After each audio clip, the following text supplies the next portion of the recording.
Se io fossi veneto lo vorrei per 50 anni Zaia governatore. Il no del vice premier Antonio Tajani al terzo mandato per i presidenti di regioni rompe a Mestre durante l'avvio dei lavori per la realizzazione del collegamento ferroviario con lo scalo veneziano. A rispondere al collega di governo è un altro vice premier leghista Matteo Salvini, che ai giornalisti spiega che sarebbe pronto sin da subito a modificare la legge dei 2 mandati. I cittadini hanno sempre ragione, quindi se i cittadini scelgono ancora quel sindaco, ancora quel governatore o ancora quel parlamentare, dovrebbero avere il diritto di farlo. Secondo me significa limitare la possibilità di scelta per i cittadini.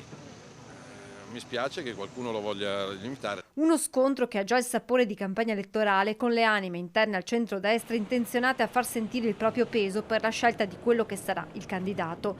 Il no di Forza Italia da un lato, l'apertura del Carroccio dall'altra, in un confronto che vede nel mezzo quei governatori in scadenza di mandato, come lo stesso Zaia.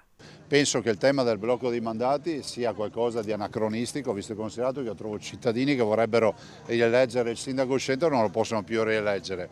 Anacronistico perché ci sono solo 2 cariche che vengono elette direttamente dai cittadini, che sono il sindaco e il presidente della regione, e guarda caso sono le 2 cariche che hanno il blocco dei mandati, il che vuol dire che il sindaco non può andare a fare il sindaco per più di 2 mandati, ma può stare una vita in Parlamento. A me piacerebbe avere una risposta rispetto a questo. Io ho letto che dice che è sano, ecco, la giro con una domanda: cosa vuol dire sano bloccare l'amministratore dopo 10 anni? Perché sano si presta a molte interpretazioni.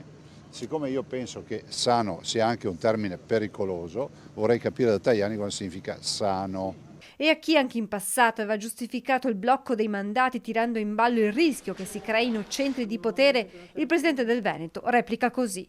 Questo Paese deve decidere se vuole avere la figura centrale e l'attore protagonista deve essere il cittadino nel scegliere la classe dirigente, bisogna sbloccare i mandati. Se vogliamo lasciare tutto in mano alla politica, ne prendo atto.